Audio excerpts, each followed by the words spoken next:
إن الحمد لله نحمده ونستعينه ونستغفره ونعوذ بالله من شرور أنفسنا ومن سيئات أعمالنا من يهده الله فلا مضل له ومن يضلل فلا هادي له وأشهد أن لا إله إلا الله وحده لا شريك له وأشهد أن محمدا عبده ورسوله يا أيها الذين آمنوا اتقوا الله حق تقاته ولا تموتن إلا وأنتم مسلمون يا أيها الناس اتقوا ربكم الذي خلقكم من نفس واحدة وخلق منها زوجها وبث منهما رجالا كثيرا ونساء واتقوا الله الذي تساءلون به والأرحام إن الله كان عليكم رقيبا يا أيها الذين آمنوا اتقوا الله وقولوا قولا سديدا يصلح لكم أعمالكم ويغفر لكم ذنوبكم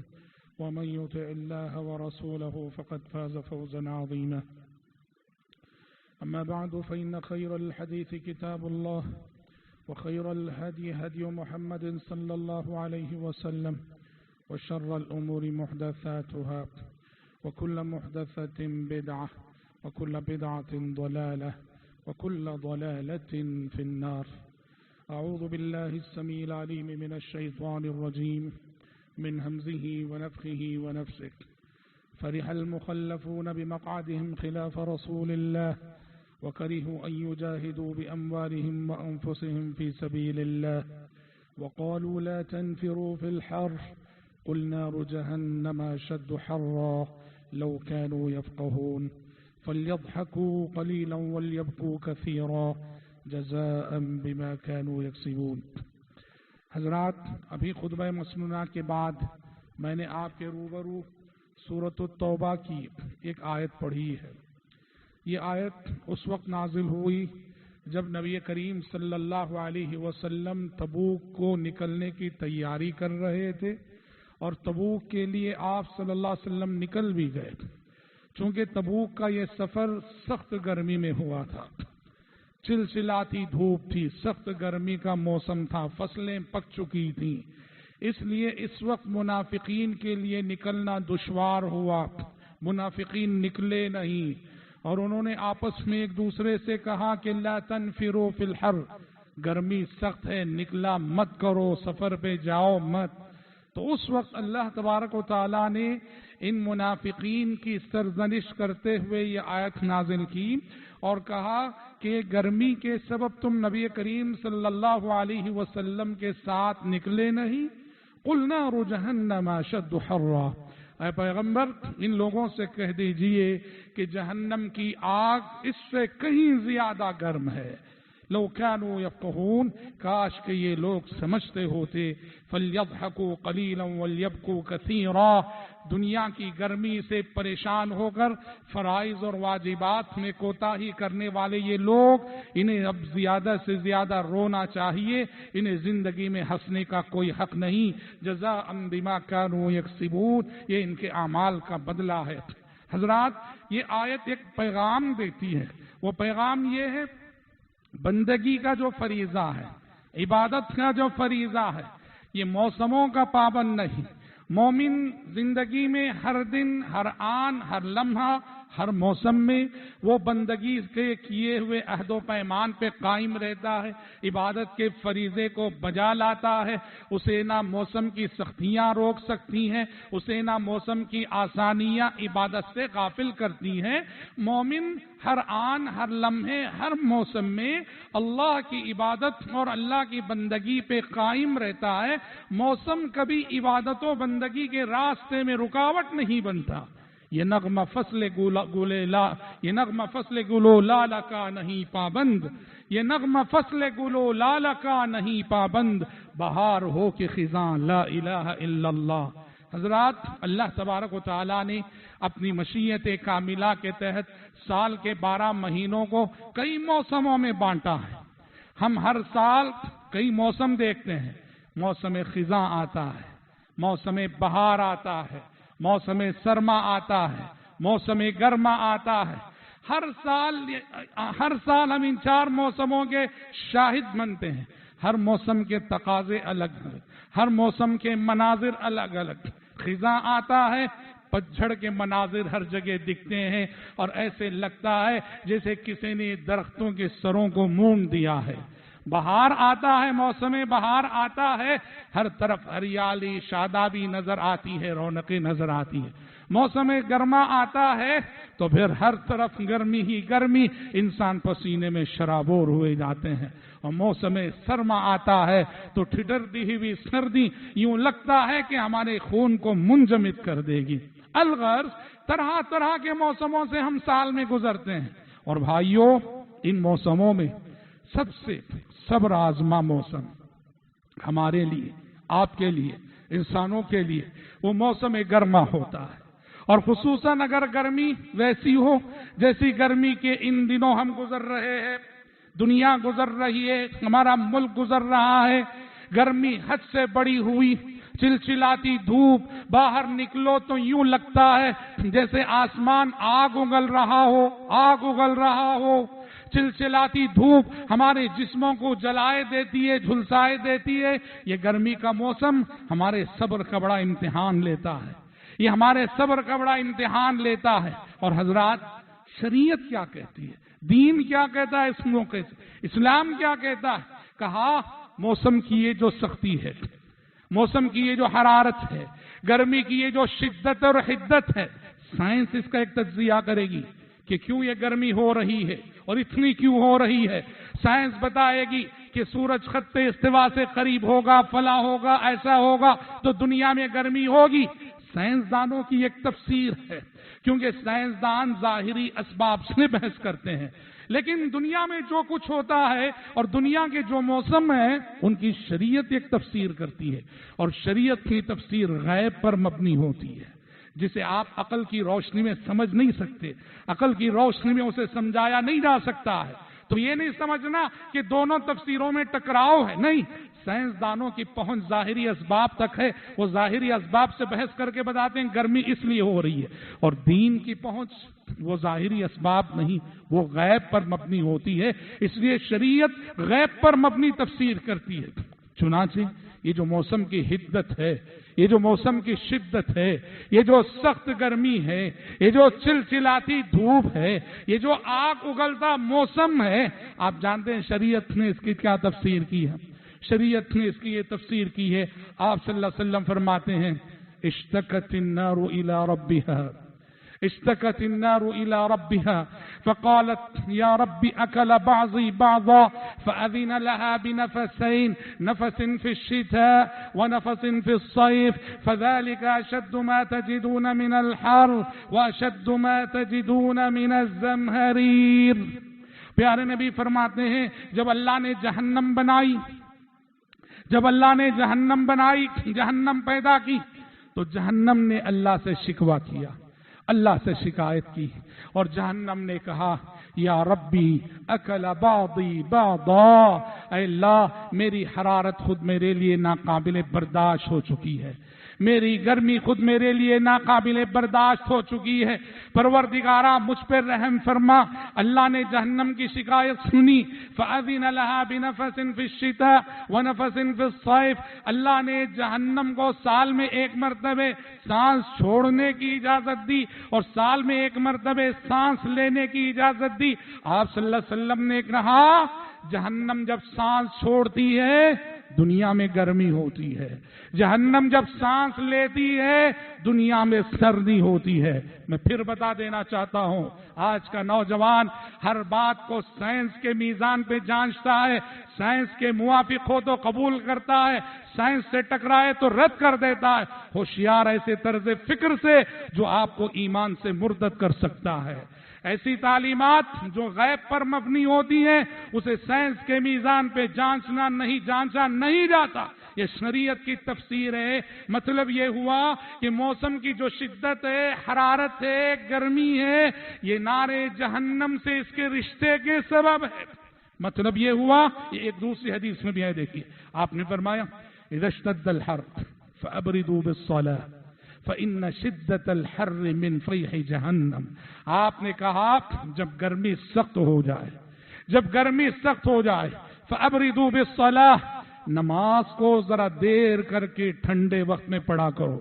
ظہر کی نماز زوال آفتاب کے فوراً بعد پڑھی جاتی تھی جب سخت گرمی ہوتی تھی، تو آپ نے فرمایا موسم گرما میں جب گرمی سخت ہوتی ہے زوال آفتاب کے فوراً بعد ظہر پڑھنے کے بجائے ذرا دیر سے ظہر پڑھو تاکہ موسم ذرا ٹھنڈا ہو جائے۔ آپ نے کہا اذا اشتد الحر فابردوا بالصلاۃ، جب گرمی سخت ہو جائے تو نماز کو ذرا دیر کر کے ٹھنڈے وقت میں پڑھا کرو۔ فإن شدت الحر من فیح جہنم، اس لیے کہ گرمی کی سختی جہنم کے بھاپ کے سبب ہوا کرتی ہے، گرمی کی شدت جہنم کے بھاپ کے سبب ہوا کرتی ہے۔ مطلب کیا ہے بھائیو؟ موسم گرما کو دنیا والے جس نظر سے دیکھیں، ہمیں کس نظر سے دیکھنا چاہیے؟ یہ موسم ہر صاحب ایمان کے لیے جہنم کو یاد دلانے والا موسم ہے۔ اس گرمی کو جھیلتے ہوئے ہم سب کو جہنم یاد آ جانی چاہیے۔ ہمیں اس تصور سے کانپ اٹھنا چاہیے سورج کروڑوں میل دور ہے، اور کروڑوں میل دور رہ کر آج اس دنیا میں ہمیں اتنا پریشان کیے ہوئے ہیں، اتنا پریشان ہم ہوتے ہیں، تو جب روز قیامت سورج سروں پر ہوگا اس وقت انسانوں کا کیا عالم ہوگا؟ یہ ہم میں سے ہر شخص کے سوچنے کی بات ہے، ہم میں سے ہر شخص کے تڑپنے کی بات ہے۔ یہ نارے جہنم، دنیا کی آگ، دنیا کی حرارت، دنیا کی آگ، حرارت کا سب سے بڑا درجہ دنیا میں آگ ہے۔ اور اس آگ کے سلسلے میں آپ صلی اللہ علیہ وسلم نے کیا فرمایا؟ اس آگ کے سلسلے میں آپ صلی اللہ علیہ وسلم نے کہا ارے تمہاری یہ جو آگ ہے نا، تمہاری یہ جو آگ جہنم کی آگ کے 70 حصوں میں سے بس ایک حصہ ہے، جہنم کی آگ کے 70 حصوں میں سے بس ایک حصہ ہے۔ جہنم کی آگ اس سے 60 پر 9 درجے بڑھ کر ہے حرارت میں، اس سے 60 پر 9 درجے بڑھ کر ہے گرمی میں۔ اللہ اللہ، یہ دنیا کی آگ جو جہنم کی آگ کے 70 حصوں میں سے ایک حصہ ہے، اس کے اندر اتنی طاقت ہے، لوہے کو پگھلا دیتی ہے، اسٹیل کو پگھلا دیتی ہے۔ تو سوچو کہ اللہ اور اس کے 60 پر 9 درجے بڑی ہوئی جہنم کی آگ یہ کیا کرے گی اور کیا گزرے گی اس پر جو اس میں ڈالا جائے گا۔ اسی لیے سلف کے بارے میں آتا ہے، عبداللہ بن مسعود رضی اللہ عنہ کے بارے میں آتا ہے، عبداللہ بن مسعود رضی اللہ عنہ راستے سے گزر رہے تھے، لوہار سے گزر ہوا، لوہار کی بھٹی سے گزر ہوا، دیکھا کہ لوہار لوہے کو گرم کر رہا ہے، اتنا گرم کہ لوہا سرخ ہو گیا ہے۔ حضرت عبداللہ بن مسعود وہاں کھڑے ہوئے دیکھتے رہے، اور جب دیکھا کہ آگ میں لوہا گرم ہو چکا ہے اور نرم ہو چکا ہے، زارو قطار رونے لگے، زارو قطار رونے لگے، یہ سوچ کر کہ لوہے کو پگھلا دینے والی یہ آگ، اور اس میں اگر یہ گوشت پوست کا جسم ڈالا جائے تو کیا گزرے گی اس پر۔ علماء سلف میں سے کے بارے میں آتا ہے، پانی نہا رہے تھے، گرم پانی اپنے اوپر ڈالا، گرم پانی اپنے اوپر ڈالنے کے ساتھ زارو قطار رونے لگے، زارو قطار رونے لگے۔ پوچھا گیا کیوں رو رہے ہیں؟ کہا قرآن کی آیت یاد آ گئی، گرم پانی جب میں نے اپنے اوپر ڈالا تو قرآن کی وہ آیت یاد آ گئی کہ اللہ جہنمیوں کے بارے میں کہتا ہے یصب من فوق رؤوسہم الحمیم یصہر بہ ما فی بطونہم الجلود ولہم مقامع من حدید، کہ جہنمیوں پر کھولتا ہوا گرم گرم پانی انڈیلا جائے گا جہنم میں، اور جب یہ پانی انڈیلا جائے گا ان کی چمڑیاں اور ان کی پیٹ کی انتڑیاں سب پگھل جائیں گی، اور اس کے بعد وَلَهُمْ مَقَامِعُ مِنْ حَدِيدٍ، اس عذاب کے فوراً بعد دوسرا عذاب ان کے لیے ہوگا، لوہے کے ہتھوڑے ہوں گے، لوہے کے گرز ہوں گے جن سے انہیں مارا جائے گا۔ کہنے لگے گرم پانی جب میں نے اپنے اوپر ڈالا تو یہ آیت یاد آ گئی جس نے مجھے بے چین کر دیا اور میری آنکھوں سے آنسو بہا دی۔ حضرات پتا چلا یہ موسم، یہ شدت، یہ حدت، یہ تمازت، یہ گرمی ہم سب کو ہر آن اور ہر لمحے جہنم کی یاد دلانی چاہیے اور ہم سب کو بے چین کر دینا چاہیے اس گرمی کو۔ یا ایھا الذین آمنوا قوا انفسکم واہلیکم نارا وقودها الناس والحجارة عليها ملائكة غلاظ شداد لا يعصون الله ما أمرهم ويفعلون ما يؤمرون. اے ایمان والو، اپنے آپ کو بھی اپنے فیملی ممبرز کو بھی بچاؤ اس آگ سے، بچاؤ اس آگ سے جس کا ایندھن پتھر ہوں گے اور لوگ ہوں گے، اور جس آگ پر ایسے فرشتے مامور ہوں گے سخت مزاج، درست مزاج، جو اللہ کی کبھی نافرمانی نہیں کریں گے، جو ان سے کہا جائے گا وہی وہ کریں گے، انہیں رحم بھی نہیں آئے گا، کسی پہ رحم بھی نہیں کھائیں گے. تو حضرات، گویا یہ موسم گرما ہم سب کو، آپ سب کو نارے جہنم سے بچنے کی تدبیر کرنے کا موسم ہے.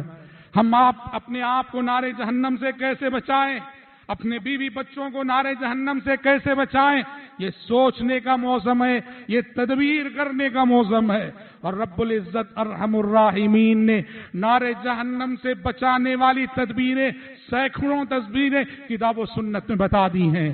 ایمان، عقیدہ، نمازیں، عمل صالح، صدقہ و خیرات، دوسروں پہ رحم و کرم، دوسروں سے درگزر کرنا، دنیا میں انسانوں کے لیے نفع بخش بن کر رہنا، الغرض نارے جہنم سے بچانے والے اسباب بہت ہیں. ایک حدیث میں دیکھو آپ صلی اللہ علیہ وسلم فرماتے ہیں، ایک حدیث میں آپ فرماتے ہیں کہ جو بندہ دن میں 3 مرتبہ اللہ سے دعا کرے اور کہے اللہم اجرنی من النار، اللہم اجرنی من النار، اللہم اجرنی من النار، کیا مطلب ہے؟ اے اللہ مجھے نارے جہنم سے بچا لے، اے اللہ مجھے نارے جہنم سے بچا لے، اے اللہ مجھے نارے جہنم سے بچا لے. کہا جو دن میں 3 مرتبہ یہ دعا پڑھے گا، جہنم خود اللہ سے کہے گی اور سفارش کرے گی اور کہے گی پروردگارا وہ دیکھ، وہ تیرا فلاں بندہ مجھ سے پناہ چاہ رہا ہے، اے اللہ اس بندے کو میرے اندر داخل مت کرنا. رب العزت سے خود جہنم سفارش کرے گی ان بندوں کے حق میں جو آخرت کو یاد رکھ کر جہنم سے ڈر کر اس سے پناہ مانگتے ہیں، اور اللہ یقیناً اس سفارش کو قبول کرے گا. اور وہیں آپ نے فرمایا جو بندہ دن میں 3 مرتبہ کہے اللہم انی اسألک الجنہ، اللہم انی اسألک الجنہ، اللہم انی اسألک الجنہ، اللہ میں تجھ سے جنت مانگتا ہوں، میں تجھ سے جنت مانگتا ہوں. جنت اللہ سے کہتی ہے، سفارش کرتی ہے، اے اللہ تیرا فلاں بندہ میرا سوال کر رہا ہے، وہ مجھ میں داخل ہونا چاہتا ہے، وہ میرے اندر آنا چاہتا ہے، پروردگارا اس بندے کو میرا داخلہ نصیب فرما دے. اللہ یقیناً جنت الفردوس کی سفارش کو بھی قبول کرے گا. تو بھائیوں بہنوں، میری اور آپ کی زندگی کا کوئی دن اللہم اجرنی من النار کی دعا کے بغیر نہ گزرے. میری اور آپ کی زندگی کا کوئی دن اللہم انی اسألک الجنہ کی دعا کے بغیر نہ گزرے. ہم نہیں، ہمارے معصوم بچوں کو بھی یہ دعائیں یاد دلا دو. ارحم الراحمین نے جنت بنائی ہے، جہنم بنائی ہے، تو اس کے داخلے کے راستے بھی بتائے جنت الفردوس کے، اور جہنم سے نجات دلانے والے اسباب بھی بتائے ہیں. حضرات، موسم گرما بہت ساری نعمتوں کا احساس بھی دلاتا اور دلانا چاہیے. اس میں ایک سب سے بڑی نعمت ہے سائے کی نعمت. موسم گرما میں ہمیں پتہ چلتا ہے سایہ کتنی بڑی نعمت ہے. راہ چلتا ہوا مسافر، گرمی میں تپتا ہوا مسافر، گرمی میں جلتا ہوا مسافر، دھوپ کی شدت میں جلا ہوا مسافر سائے کے لیے تڑپ جاتا ہے، اور جب اسے کسی ٹھنڈے درخت کا سایہ مل جاتا ہے تو سوچو اس کے لیے سایہ کتنی بڑی نعمت ہوتا ہے.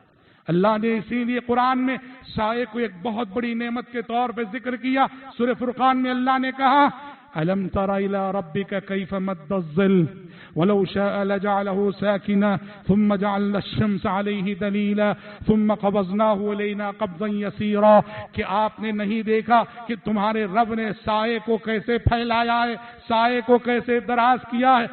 سایہ محترم بھائیو بہت بڑی نعمت ہے. جب دنیا کی اس آگ میں، دنیا کی اس حرارت میں سایہ بہت بڑی نعمت ہے، تو سوچو جب سورج سروں پر ہوگا حشر کے میدان میں، وہاں سایہ کتنی بڑی ضرورت اور کتنی بڑی نعمت ہے. اسی لیے اللہ نے کہا کل حشر کے میدان کی بہت بڑی نعمت سایہ ہے. اللہ کا سایہ، اس کے عرش کا سایہ. اور سب سے بڑا سایہ کسے ملے گا جانتے ہیں؟ اس دنیا میں جو بندے صدقہ و خیرات کرتے ہیں، بخیلی نہیں کرتے. اللہ نے مال دیا ہے، دولت دی ہے، جمع جمع جمع جمع کر کے نہیں رکھتے، وہ خرچ کرتے ہیں، خرچ کرتے ہیں، خرچ کرتے ہیں. صدقہ و خیرات کرنے والے بندے، اللہ کے نبی نے فرمایا حشر کی عدالت قائم ہوگی. کل امرئ فی ظل صدقتہ یوم القیامہ حتی یقضی بین الناس. کل امرئ فی ظل صدقتہ، ہر شخص کل قیامت کے روز اپنے صدقے کے سائے میں ہوگا. جس نے جتنا زیادہ دنیا میں صدقہ کیا ہوگا اس کا سایہ اتنا ہی عظیم ہوگا. تو کب تک؟ حتی یقضی بین الناس، جب تک کہ لوگوں کے درمیان اللہ فیصلہ نہ کر دے. اس لیے بھائیو، دنیا میں کثرت سے صدقہ کر کے آخرت کی اس حرارت اور گرمی کا مقابلہ کرنے کے لیے آخرت کے سائے کا انتظام اسی دنیا میں. اور حضرات، موسم کی یہ سختیاں، موسم کی یہ شدت، موسم کی یہ حرارت ہمیں ایک اور نعمت کا احساس دلاتی ہے کہ اس گرم موسم میں ٹھنڈا پانی کتنی بڑی نعمت ہے. ٹھنڈا پانی کتنی بڑی نعمت ہے. واللہ العظیم الفاظ نہیں ہوں گے ہمارے پاس اس نعمت کی ترجمانی کرنے کے لیے. جب ہم ایک کسان اس موسم میں کھیت سے تھکا ماندہ آتا ہے، جب ایک مسافر اس موسم میں سفر کی حالت میں پیاسا گھر لوٹتا ہے، جب ایک میکینک بیچارہ گاڑیوں کے نیچے کام کر کے اپنے گھر لوٹتا ہے، پانی، ٹھنڈا پانی کتنی بڑی نعمت ہے. الفاظ نہیں ہوں گے اس نعمت کو بیان کرنے کے لیے. تو یاد رکھو، جیسے دنیا میں ہم پانی کے لیے ترس جاتے ہیں اور پانی اتنی بڑی نعمت بنتا ہے، آخرت کی بھی پیاس ہے، آخرت کی بھی پیاس ہے. آخرت میں بھی آخرت کی حرارت ہمیں ٹھنڈے پانی کے لیے تڑپائے گی، ترسائے گی، ترسے گا انسان. بہت بڑی نعمت. اسی لیے دیکھو حدیثوں میں آتا ہے، جب نعمتوں کے بارے میں سوال ہوگا نا، اللہ بندے سے ایک سوال کرے گا. اللہ کہے گا میں نے تجھے صحت مند جسم عطا کیا تھا کہ نہیں، اور دنیا میں ٹھنڈا پانی پلایا تھا کہ نہیں. اللہ کہے گا صحت مند جسم میں نے تجھے دیا تھا اور ٹھنڈے پانی سے میں نے تجھے سیراب کیا تھا.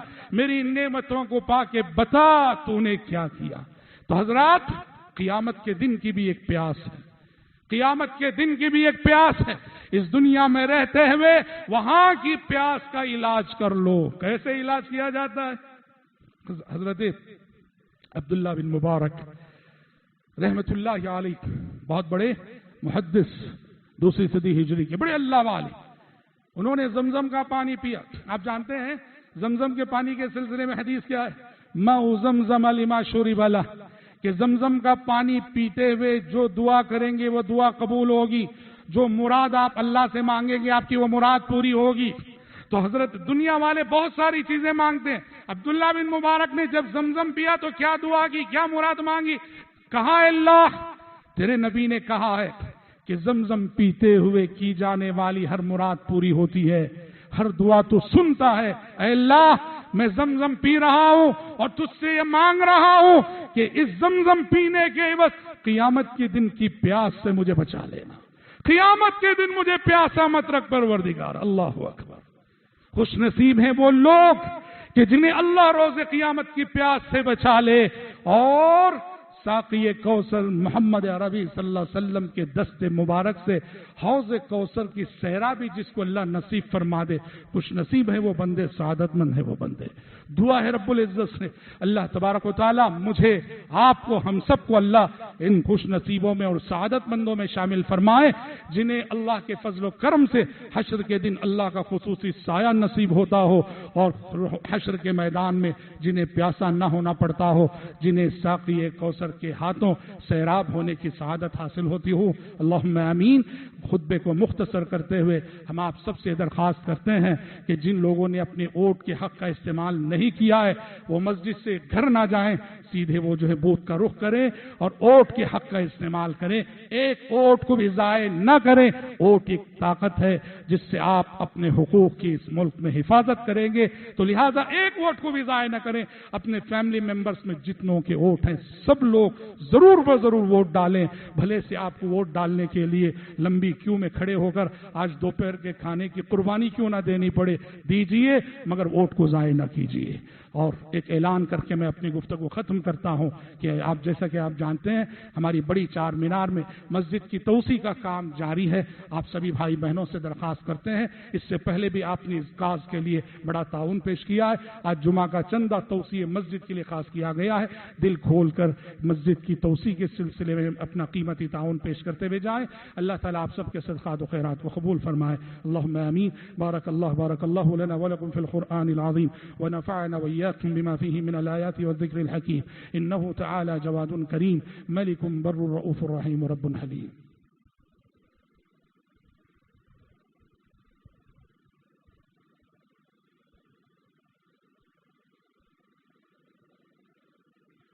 إن الحمد لله نحمده ونستعينه ونستغفره ونعوذ بالله من شرور أنفسنا ومن سيئات أعمالنا من يهده الله فلا مضل له ومن يضلل فلا هادي له وأشهد أن لا إله إلا الله وحده لا شريك له وأشهد أن محمدا عبده ورسوله.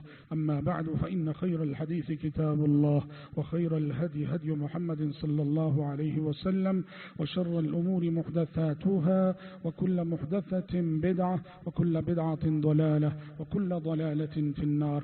أعوذ بالله السميع العليم من الشيطان الرجيم. إن الله وملائكته يصلون على النبي يا أيها الذين آمنوا صلوا عليه وسلموا تسليما. اللهم صل على محمد وعلى آل محمد كما صليت على إبراهيم وعلى آل إبراهيم إنك حميد مجيد. اللهم بارك على محمد وعلى آل محمد كما باركت على إبراهيم وعلى آل إبراهيم إنك حميد مجيد. وصل على جميع الأنبياء والمرسلين والملائكة المقربين والخلفاء الراشدين. اللهم انصر من نصر دين محمد صلى الله عليه وسلم واجعلنا منهم آمين. واخذل من خذل دين محمد صلى الله عليه وسلم ولا تجعلنا منهم آمين.